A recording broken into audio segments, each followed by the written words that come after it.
Of course, is Senator Linda Lopez, who is also, as you know, in leadership in the New Mexico State Senate.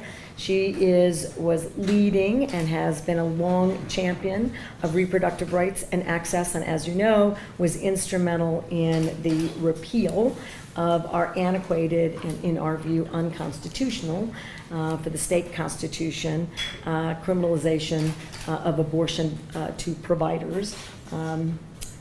On the books statute that is no longer here thanks to the leadership of the New Mexico legislature. And while it should never have existed in the first place, I think it is fair to say, Senator, that we certainly were tipped that this is a direction that could occur with the U.S. Supreme Court, and certainly other states have been attacking the rights of women and other populations, including the LGBTQ populations. So this is a state that's been making sure that we do everything that we can to thwart those issues. All the way over on my left, I do this, it's hard because you guys are seeing it from the opposite direction as this is being viewed, but we've got my good friend who I haven't seen in person in a long time, who is the executive director of the New Mexico Religious Coalition for Reproductive Choice, long name, Joy Lemon Sanford, who will be speaking. And I'm going to get two people wrong. Mariana Anaya, who is clearly the I don't like saying lobbyist. You're an activist and an advocate and someone who's got a long-standing history of incredible expertise in women's rights, women's access to reproductive rights, choice, and we're delighted to have you. I just don't know who we want to go to first, Planned Parenthood or the ACLU? So we've got Planned Parenthood with us in addition to our activist. And so Kayla Herring, I want to make sure that I get that right, will also be providing remarks. And of course, from the ACLU, we've got Ellie Rushforth. So I'm sorry we didn't put the tags out. I know everyone here. I think you all know everyone here. I wasn't clear about the order, so thank you for putting up with us. Because we wanted to do this quick and wanted to reach out to folks who were already navigating in this post-Roe world, but we're navigating when that opinion was leaked, and we didn't need a leaked opinion, which is why we repealed the antiquated, unconstitutional, I want that repeated over and over again, criminalization of providers, piece of, or statute that was on the books in New Mexico. Because if you're not fighting for protection and women's rights and the rights for every person's privacy protections and due process, then you are putting yourself in a position where whatever the climate is, where you're endangering and imperiling, I don't even know if that's a word, and so it's still shocking, frankly, that we're having this conversation. But we will not further imperil the rights and access points of anyone in the state of New Mexico, and I've been saying it all weekend. As long as I'm governor, everyone in the state of New Mexico will be protected. Out-of-state residents seeking access will be protected. Providers will be protected, and abortion is and will continue to be legal, safe, and accessible. Period. And that's what we've been fighting for, all of us, our entire careers, no matter how we have interacted based on a number of positions.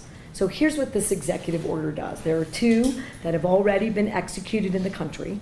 I think the one that folks are talking about the most and is the most recent, which is Massachusetts, but Minnesota also did an executive order. I leaned in early before the weekend saying New Mexico is going to do more and invited everyone to be paying attention this today, but be paying attention every day, because I think that we are in, frankly, a national battle for freedom, access, protections, privacy rights, and certainly access to reproductive services, abortion and abortion care, and all reproductive rights, as well as all other equity and equality rights for all populations. So this particular executive order does exactly what you expect it to do.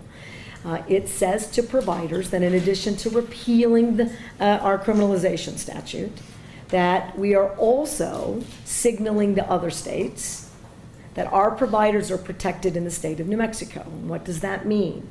It means we will not cooperate for any criminalization or attempt at removing a license or holding accountable a provider here who might be under a national license or regional license. That we will do everything we can, including I will not be executing, if there were any warrants for extradition for any provider related to this issue.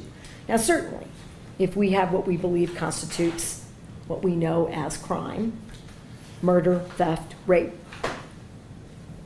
the standard course of absolutely applies. This is about interfering with protecting women and the rights of all populations, including transgendered populations, to have access to reproductive care, abortion, and abortion care services.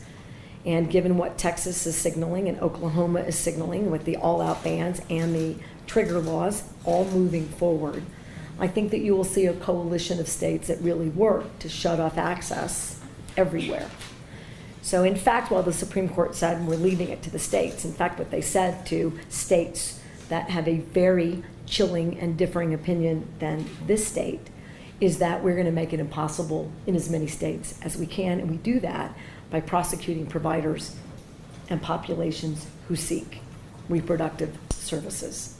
And we are paying attention to that, and so is Minnesota, and so is Massachusetts, and I would expect that we would see other states. I'm really proud of the collective work of the women who are with me today, and by the entire state of New Mexico, who has made clear that we were, before the leaked draft opinion and the current opinion, a state that fought for equal rights for everyone and protected safe, accessible, easy to navigate abortion and abortion care services. And we're going to keep doing that. And this executive order is another step in what I hope to be any number, and I hope you guys will talk about that, about what could come next, about what we will do to ensure that those protections will in fact remain in the state of New Mexico. So with that, and I'll sign when all of the speakers have spoken, I'm going to ask the illustrious Majority Whip, Senator Linda Lopez, to talk about not only this executive order, but the incredible career you've had in protecting women and the LGBTQ plus community. Thank you very much, Governor. First and foremost, thank you so much for your leadership. And as we say, ganas, to be able to come forward with this particular executive order that you will be signing shortly. I also want to say thank you to all of the advocates who are here, those who do the work every day, those in our communities who put their heart and soul into the work, working with persons in our community who need to access abortion services and care.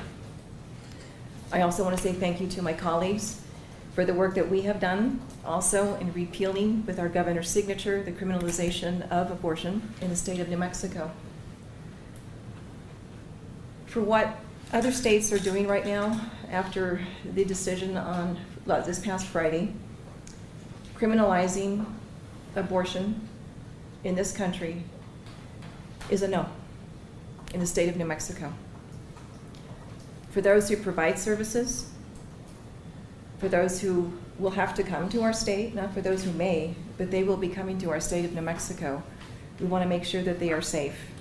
And again, appreciative, Governor, for your leadership in doing this, because we know that other states will be trying their hardest to criminalize this action.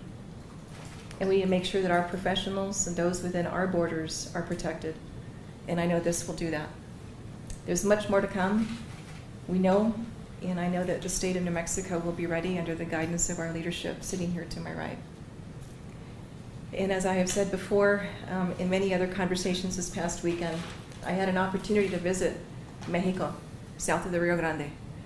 Our sisters to the south have no longer the ability, nobody down there can be criminalized for abortion anymore.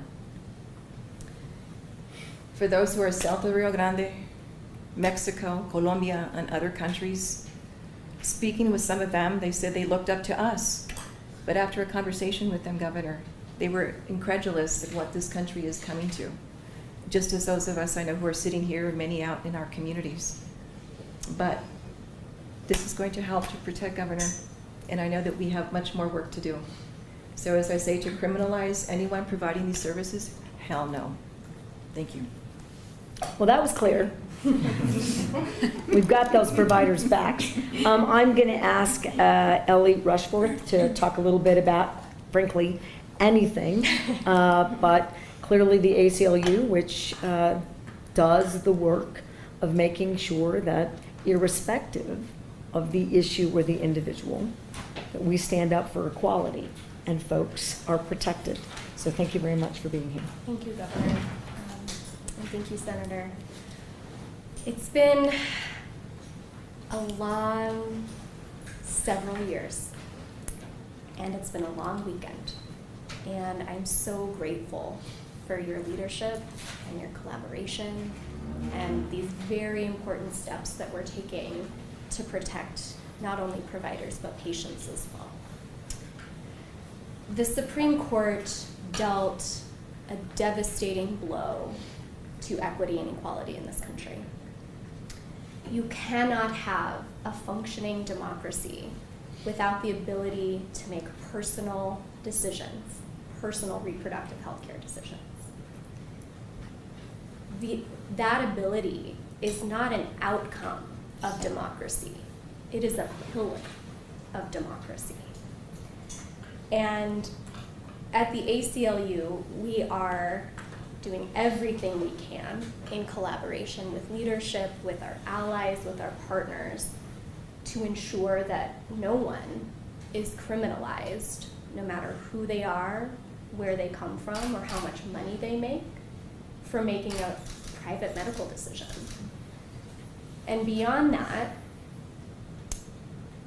the ability to access this safe and legal care confidentially and compassionately is something that I'm particularly proud of here in the state of New Mexico.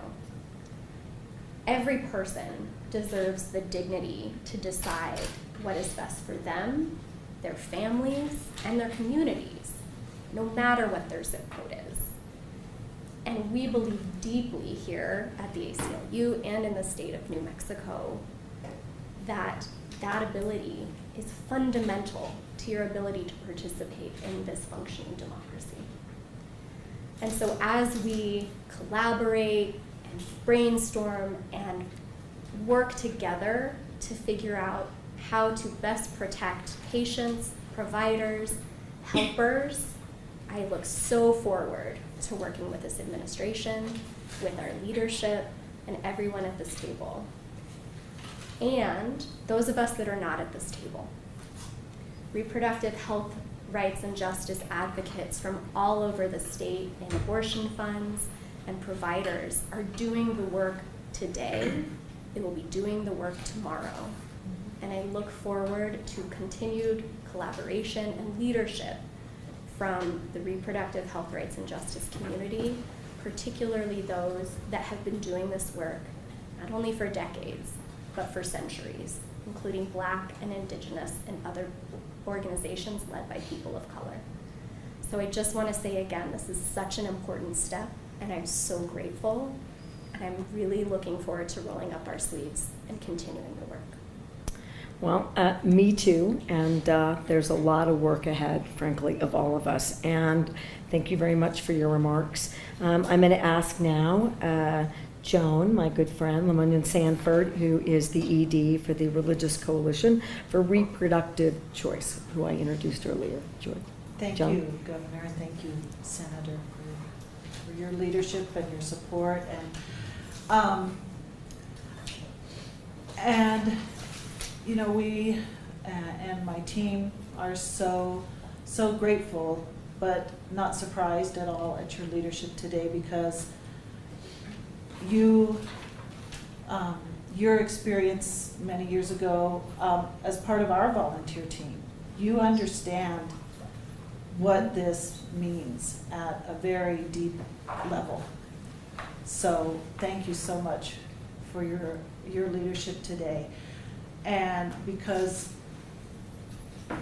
we understand as a faith-rooted organization that access to abortion is religious freedom.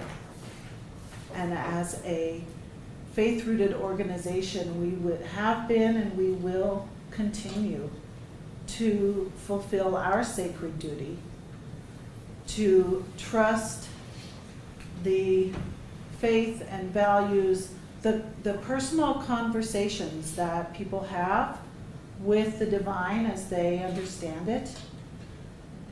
And they make those decisions prayerfully and thoughtfully, and so it's our duty then to support those decisions and frankly get out of their way and make sure that they can do what they have deemed best for themselves, their families, and anyone else to whom they are responsible.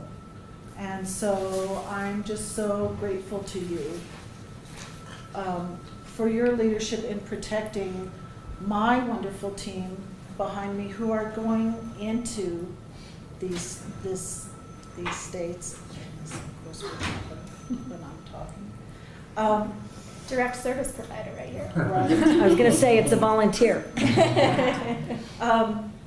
But these are the people doing the hands-on work and going into these hostile states to support people and make sure they get the support they need to get here in New Mexico, where they can access some of the best reproductive health care that's out there.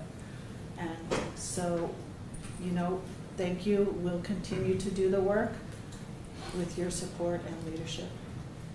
Well, it's going to take all of us. I really appreciate that you're here today, and COVID is still, thank you, those of you for wearing masks.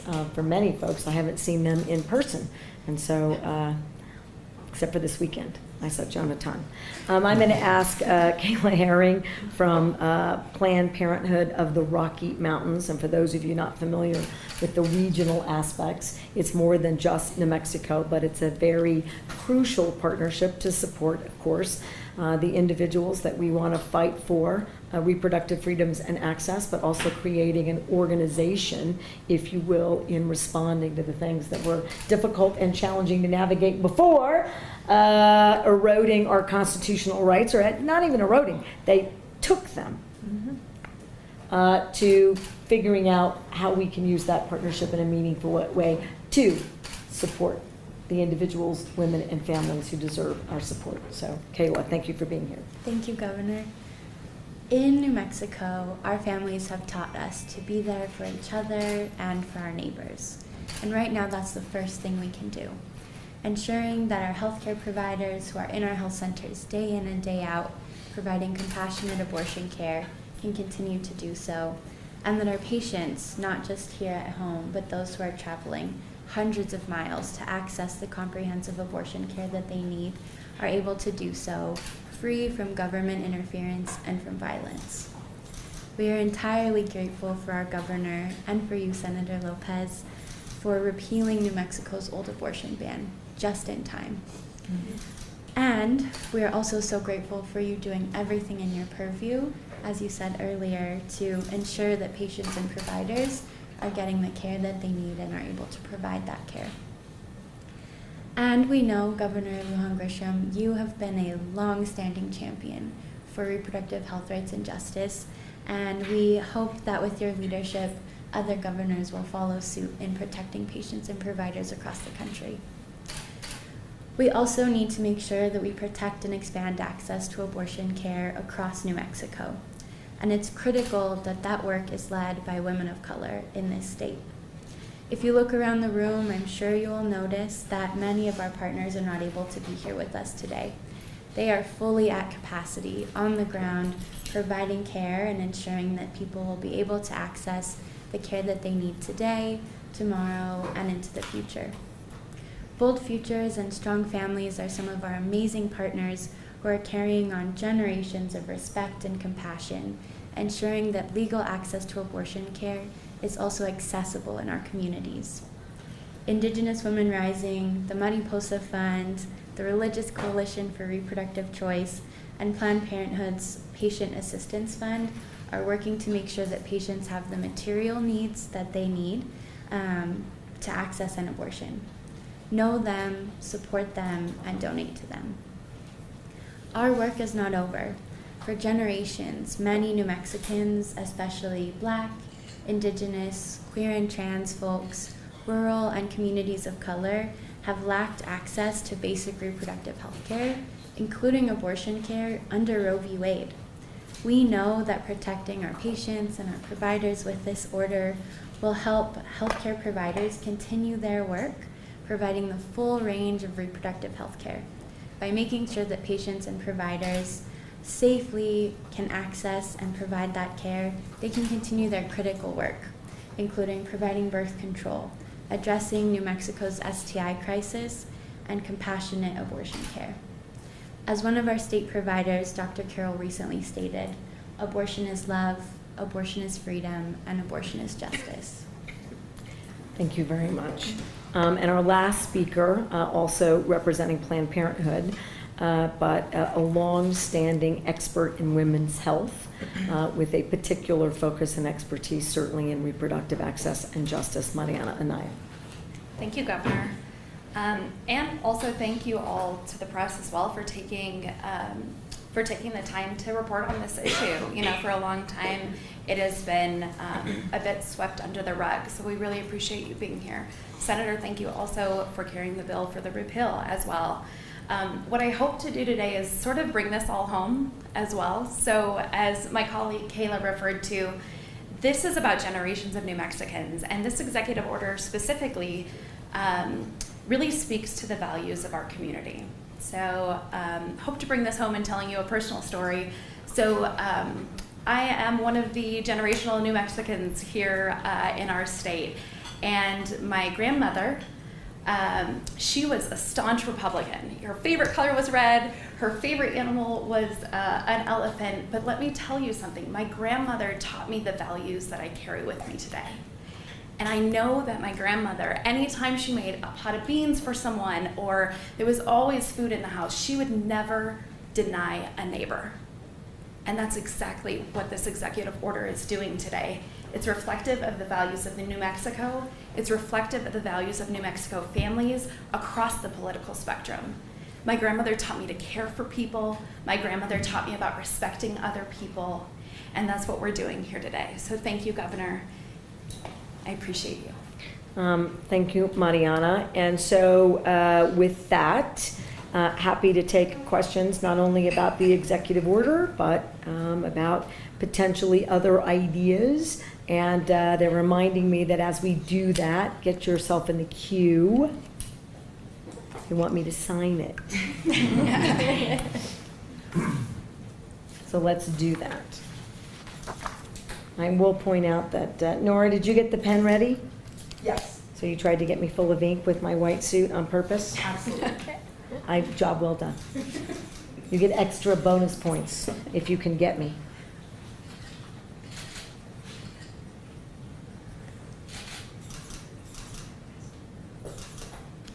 All right, on the 27th day, June 2022, New Mexico stands firmly with many sister states in making sure that both the individuals we seek to protect in terms of access and support will be protected in the same way providers will be in the state of New Mexico. All right. I might need a tissue. All right. Can we take a quick picture with you? Oh, yeah, we're gonna need like a towel. All right. Good one. That is really good. Does anybody want to shake my hand? Sometimes I do think that as I tell the story about the pen, that my dad, fountain pens are tricky, and that he must be delighting right now. All right, as long as I don't get it on the original executive order and on my colleagues, I am good to go. Governor, Senator, are there legislative actions that you're hoping to take, and do you hope them to happen prior to next year?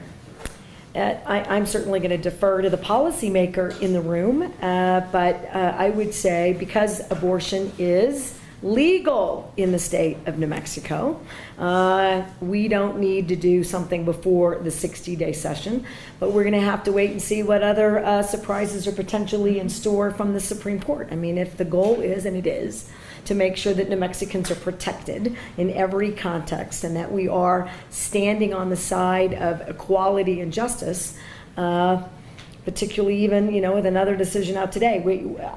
I think that that's hard for me to sort of put that on the landscape. But today, I'm not asking or thinking about a special session to say codify Roe v. Wade, because here, it's legal. There may be a different opinion by the legislature, but here are things that I would expect the legislature and I aren't going to have to really talk to each other about. It will be more symbiotic. I am sure you will see additional public health funding to make sure that we are engaging in provider access and support.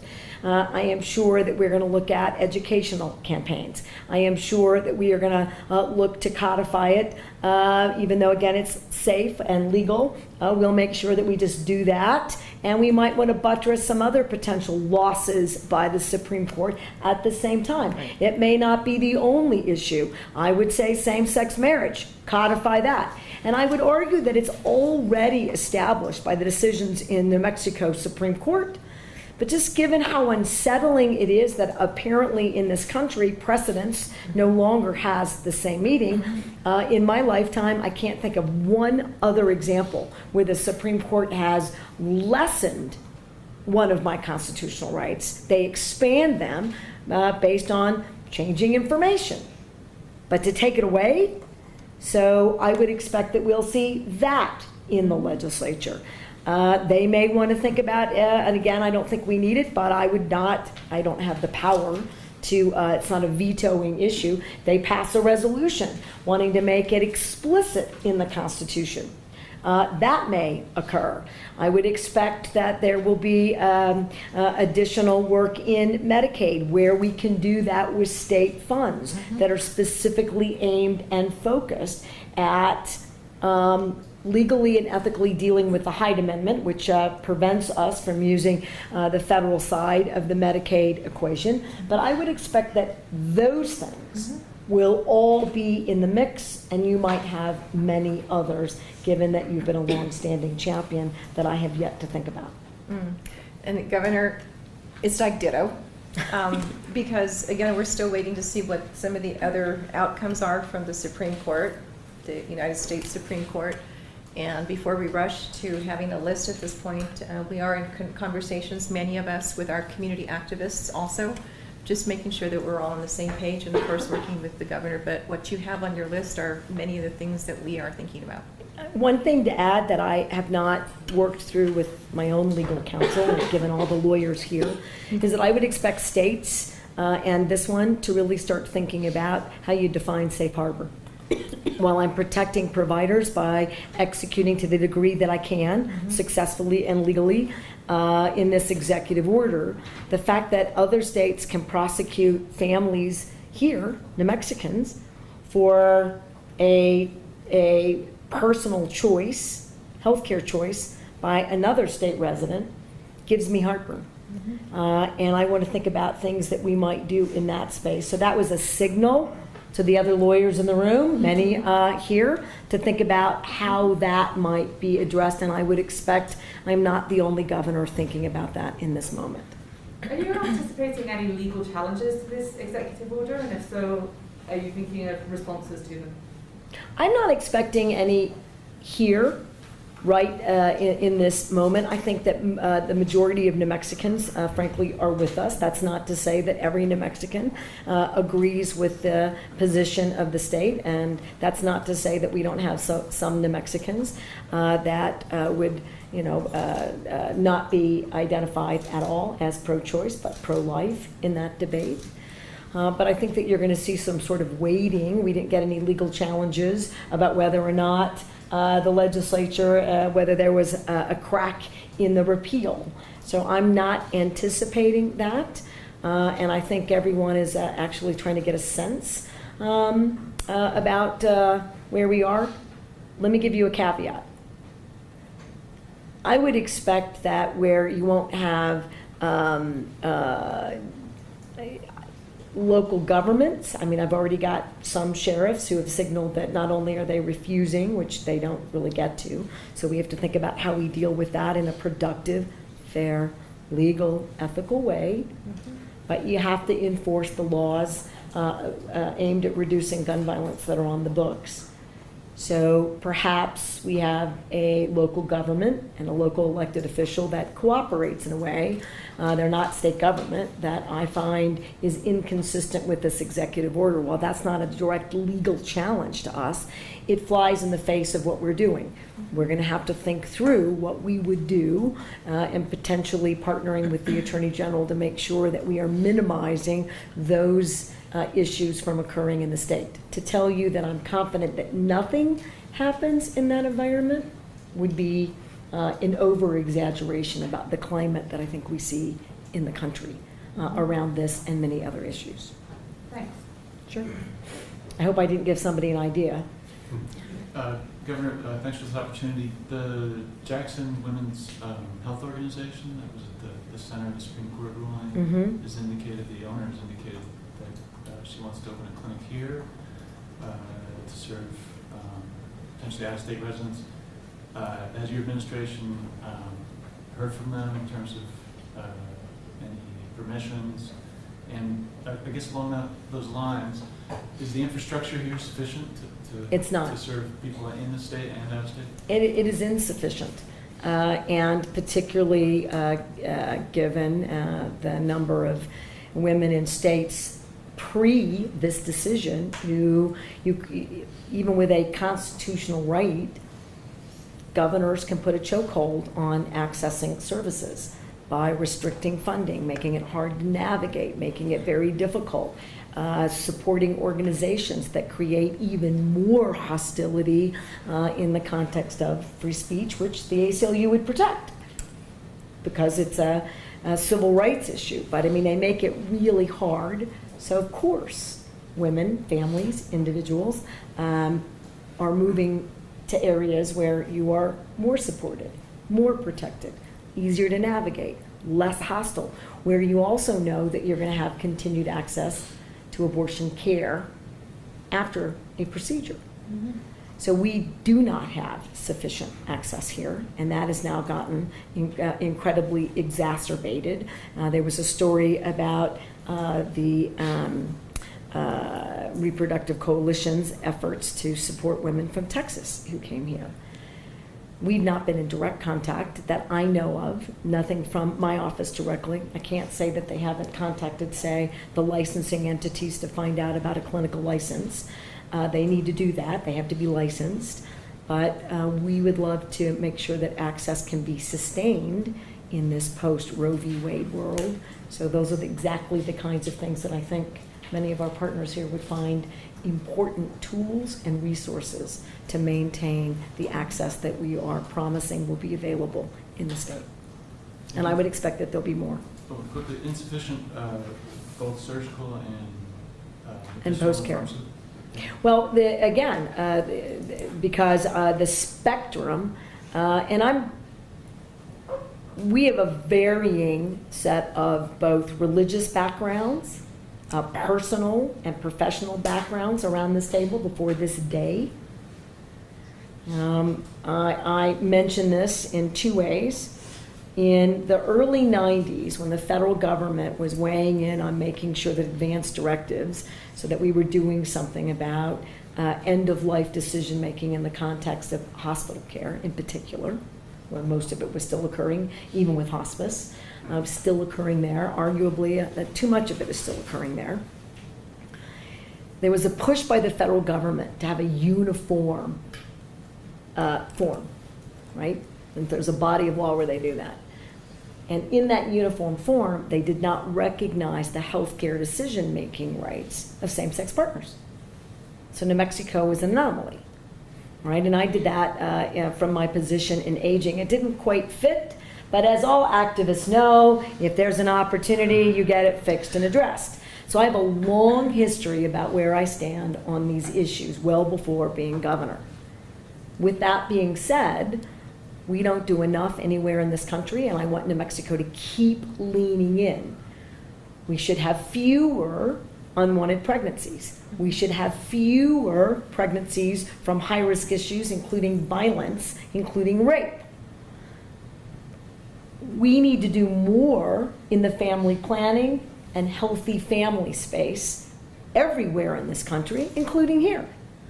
And we're going to continue to provide access points for family planning and contraceptives and Plan B and long-lasting LARC, reproductive contraceptions, all of the things that create an environment where abortion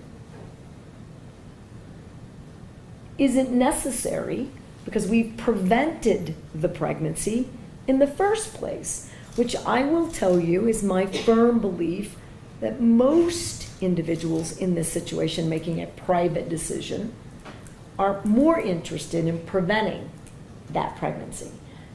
But we aren't going to limit any access in any context. But we're also going to be a state that has strong provisions for contraceptive and family planning supports and behavioral health supports so that that continuum is productive in every context. It isn't just about one side of this issue, it's about all sides of this issue. A healthy society is a society that has more protections and freedoms than not. It also takes families out of poverty here, which is an incredible other issue that must be addressed more robustly in the state. I don't know. Maddie, help me. Would you be willing to incentivize providers to locate here or expand here? I think everything needs to be on the table, because if you are promoting and assuring access as a constitutional right and you don't have access because you don't have providers, then that becomes a barrier. I want to think about that with the experts around the table and the legislature, but we incentivize providers all of the time. We incentivize businesses all of the time. That's what local economic development investments are for. That's what tax incentive districts are for. That's what repealing the gross receipts taxes are for. That's what enhancing Medicaid rates are for. That's what eliminating co-pays are for. So this is a state that's really leaned in any number of ways to incentivize access. Because if you say that you will make sure access is available, but there's nowhere to get it, then you haven't quite met that obligation. I haven't thought about what that looks like. I don't think the legislature has specifics about what that might look like for them. I think it's a debatable issue about the best vehicle. But I think right now, given where this country is, that these are ideas that I would expect to promote coming forward, and I would ask that you take a look at these kinds of ideas and bring them to the executive branch, see where they might fit. So nothing conclusive, but I think we need to be open-minded about what needs to be on the table to protect access. Governor, I wanted to ask you, your opponent in the general election on Friday said he would support banning abortion after 15 weeks with some exceptions. Wanted to get kind of your response to that, and also how prominent of an issue you expect reproductive rights to be in this fall in the November election. I'm going to go to the latter part of the question first. I do think it is going to play out at the ballot box. I don't have a crystal ball. I can't tell you what that means for states and for Congress or for governors. But I think that folks and the majority of Americans want there to be access, and I think a bigger majority of Americans are very concerned about what I've referenced as the additional issues that Clarence Thomas, in his opinion, supporting the majority, identified should all be reevaluated.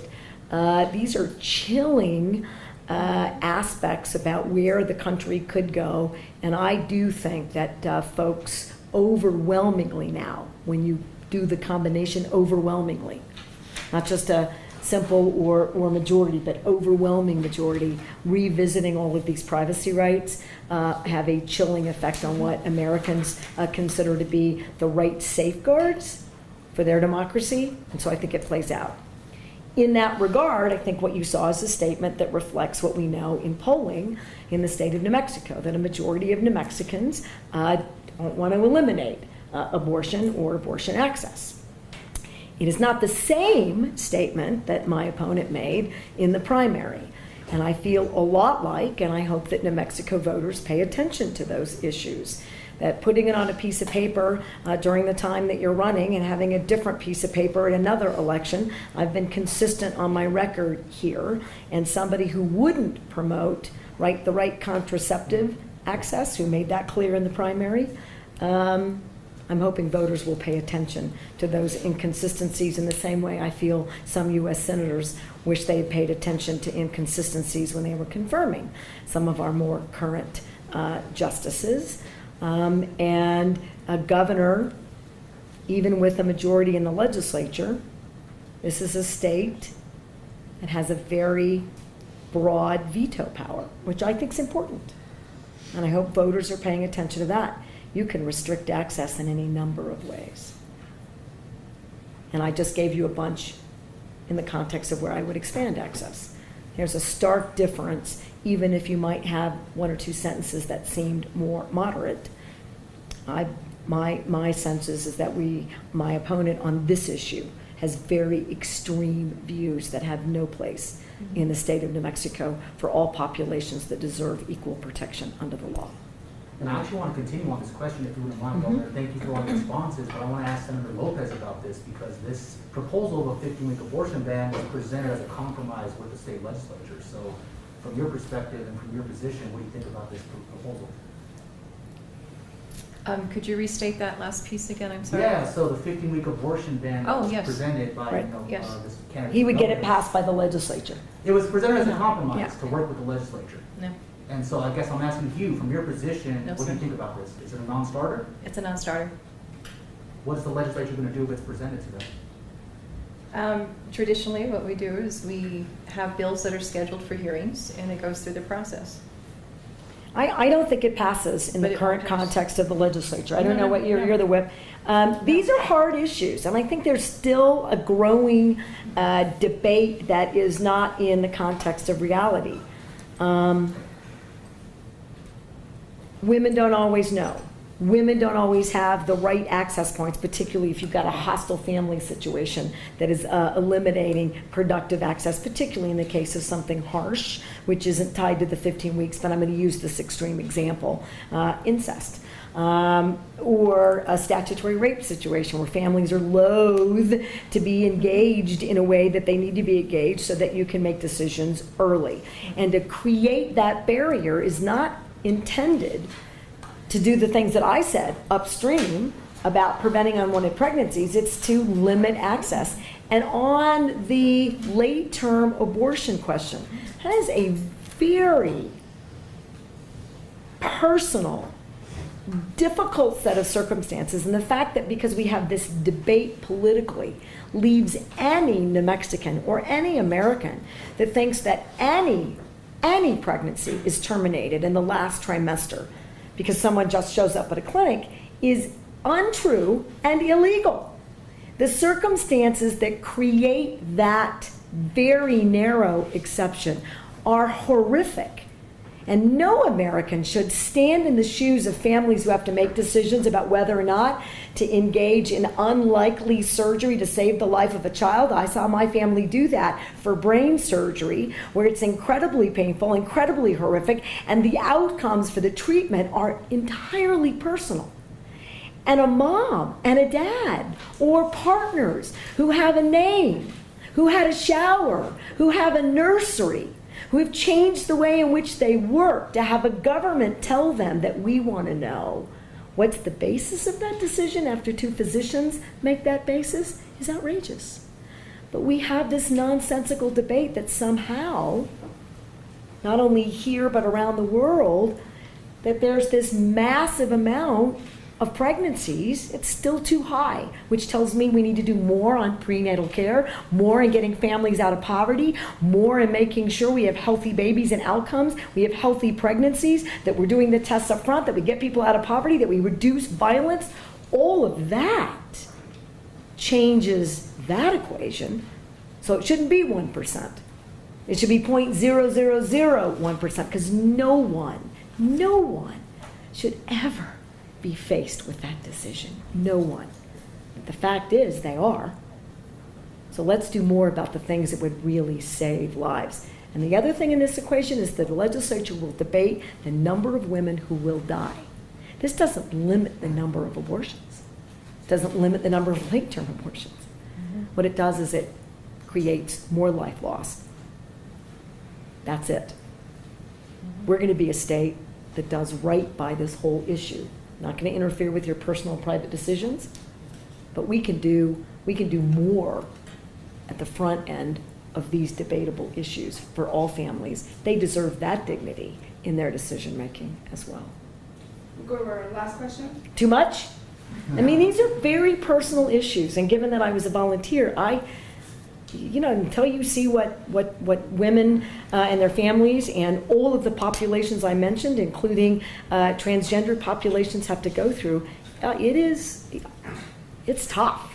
And I just don't think that we give enough respect to these personal health care decisions at every spectrum. They are hard, including the men and women in New Mexico who are now protected for end-of-life decisions. Do I have a U.S. Supreme Court that's going to take that away?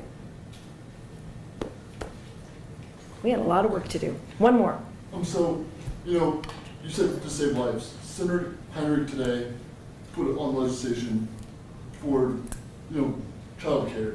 What's your thoughts kind of on that? And do you think that this will, be another stepping stone with the idea of abortions and so forth?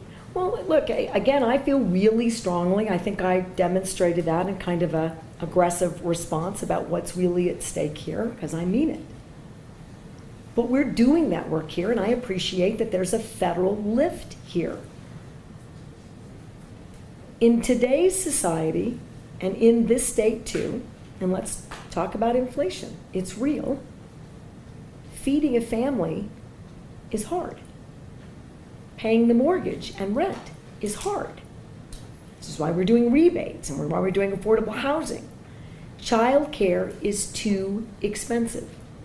And if you don't have access to child care, all the risks I identified in the back end are exacerbated and increased. And we cannot do that, which is why in New Mexico, so Senator Heinrich, which I really appreciate, is highlighting our successes. The fact that we have the largest child care benefits, and I will tell you, I believe unequivocally that New Mexico can be and will be the first state in the United States to have universal child care. That means not income-based.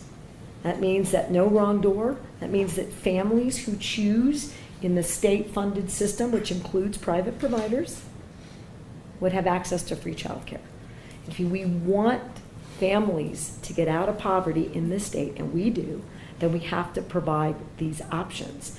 And with the economy doing as well as it is, and I'm sure someone at the next press conference will ask me about the potential for, more dramatic issues like a recession. I wish I had a crystal ball. All we can do is make sure that we have healthy savings accounts. Oh, we do. Make sure that we set up funds that we can have access to so we don't have to reduce services. Oh, we did. Make sure that we reinvest in individuals with their tax money to the highest degree that we can. Oh, we did. So I'm feeling as good as you can about preparing for any number of economic realities. But notwithstanding, there's no reason why New Mexico shouldn't be able to deliver on that promise. Thank you, Governor. Thank you, everybody, You're so much welcome. for joining us. Thanks, everyone. Thank you. More. More.